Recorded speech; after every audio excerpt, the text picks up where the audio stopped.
Hola oyentes de Radio Sefarad, es un gusto como cada semana volver a encontrarnos con el historiador argentino Ricardo López Gotig para seguir transitando las edades del totalitarismo. ¿Qué tal, Ricardo? Hola Jorge, ¿cómo estás? Bien. Muy bien. Bueno, en las últimas entregas era como cuando en una serie ya se presagia un desenlace. Habíamos visto cómo de Alemania Oriental huían en un picnic improvisado hacia Hungría y de allí pasaban a Alemania Occidental, luego en la embajada de Praga se refugiaban a la espera de salir en tren, destino también de Alemania Occidental. La situación era insostenible y finalmente pues se produjo ese colapso. Estamos hablando, creo que era el 3 de noviembre del 89, cuando cae el El muro de 9 de Berlín. noviembre. El 9 de noviembre El de 9 de noviembre, 1989.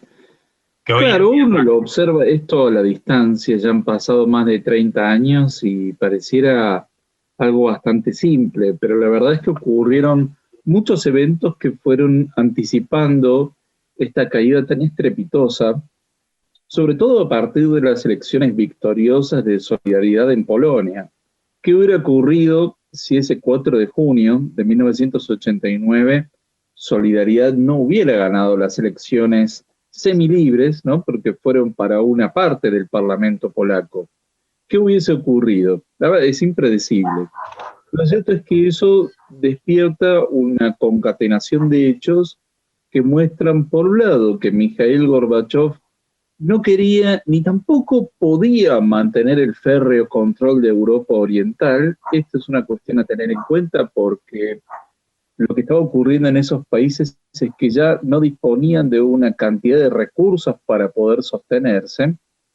Y por el otro lado, esta situación de enorme distensión que se da en la segunda mitad de los años 80 entre los dos bloques, el bloque soviético y el bloque occidental. Lo cierto es que en 1989, si bien Gorbachev venía dando señales muy claras de la distensión, por ejemplo, se empieza a retirar la Unión Soviética de Afganistán, lo cual no era una cuestión menor, después de 10 años en guerra, las elecciones de solidaridad en Polonia, la apertura de la frontera húngara con Austria, esta situación de los refugiados germano-orientales en Checoslovaquia, esto desperta un gran rechazo en la población de Alemania Oriental frente a la posición duramente stalinista de Honecker. Erich Honecker, el líder de Alemania Oriental, se mantenía en esta postura de no hacer ningún tipo de reforma dentro de lo que se conocía como la perestroika o glasnost. Es decir, básicamente su actitud era la de mantener el viejo régimen stalinista.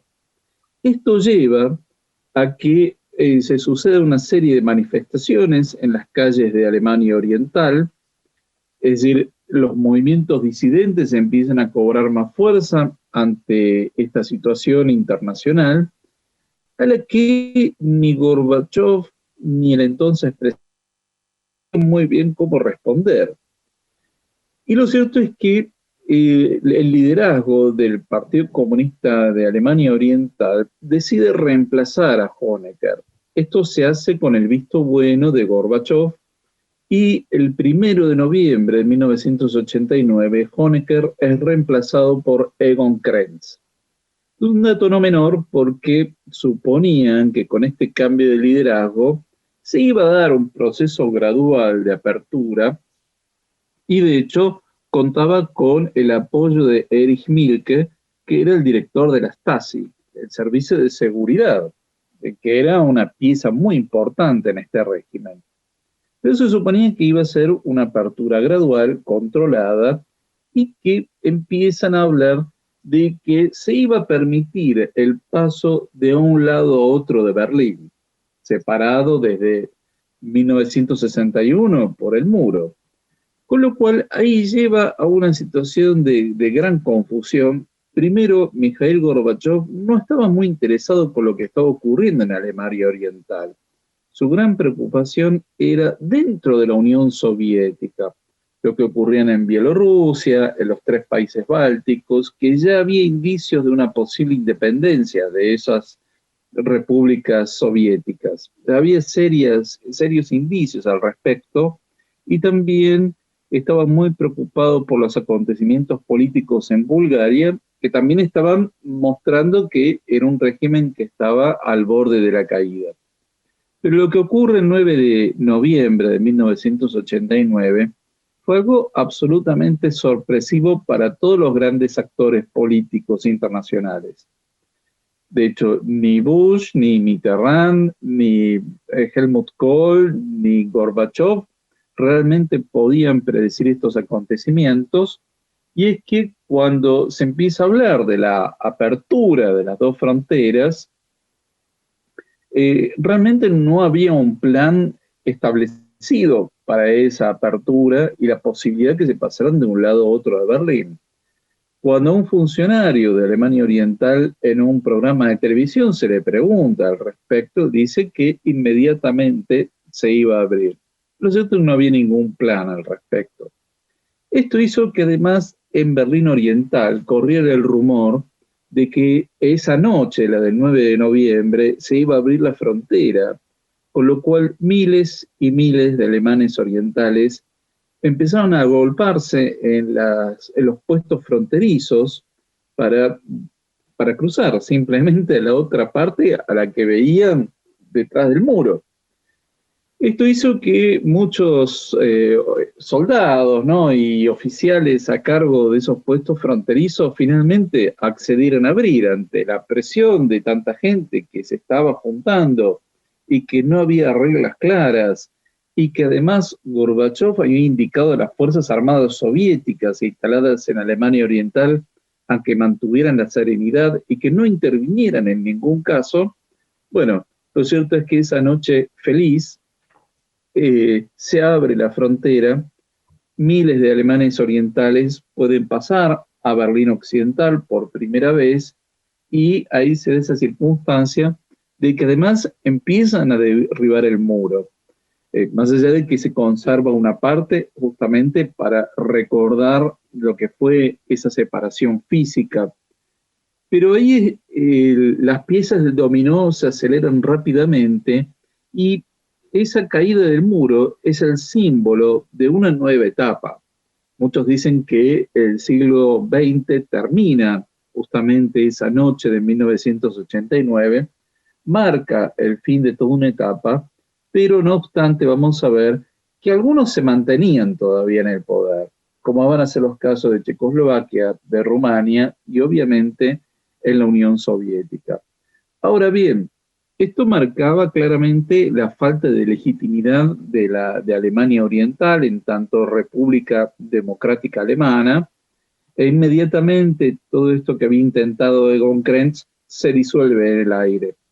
Y ahí es donde debe convocar a elecciones libres para 1990 y que van a conducir a la reunificación de Alemania en octubre de 1990.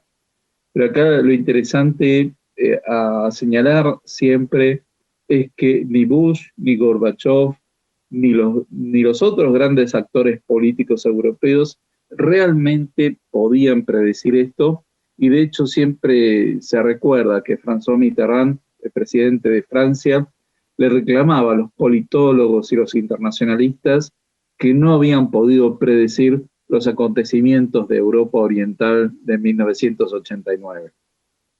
Sí, realmente fue uno de los casos que demostró que la historia solamente se puede estudiar para atrás y nunca para adelante, o mirando al presente, ¿no? De la misma manera que todo lo que pasó desde el año 89 hasta ahora tampoco estaba en el guión de nadie.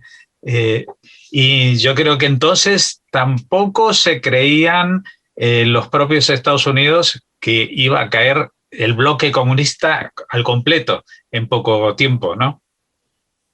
No, de hecho la documentación que ha ido saliendo con el correr de los años demuestra que Bush, y de hecho George Bush padre, ¿no? Fue presidente del 89 al 93, él estaba de acuerdo con que siguieran gobernando los partidos comunistas en Europa Oriental, porque eran los que iban a mantener el orden en toda esa región. Entonces, ahí vemos también un caso interesante en el que un presidente conservador en todo sentido quiso mantener una postura de una gran prudencia y que además él desconfiaba mucho de las buenas intenciones de Gorbachev, a diferencia de lo que había sido Reagan, que sí tenía una relación muy estrecha con Gorbachev. Bush no creía mucho en esto, y acá la paradoja, ¿no? Es que Bush después se va a mostrar a sí mismo como el gran campeón de la caída de Europa Oriental, cuando en realidad simplemente fue un espectador de todo lo que ocurrió en ese año, que algunos dicen el milagro de 1989. Bueno, estamos en este punto álgido, perdón, y seguramente las próximas entregas no serán tan emocionantes, pero sí porque vemos que esto es como un terremoto que tiene sus réplicas, que no se acaba con un momento determinado, sino que esto va a tener un efecto que no va a tardar mucho en provocarse en el resto del mundo, especialmente en esa zona del este de Europa. Volveremos a adentrarnos en esos tiempos en las próximas ediciones de este programa. Muchas gracias, Ricardo López Gotti. Muchas gracias, Jorge, y siempre un gran saludo a toda la audiencia de Radio Sefarad que nos viene acompañando ya hace ¿cuánto? 3 años en este ciclo. Pues sí, y arrancamos finales del siglo XIX y estamos prácticamente un siglo después, aunque todavía nos queda algo de camino por recorrer. Nos queda todavía. Muchas gracias. Hasta la próxima.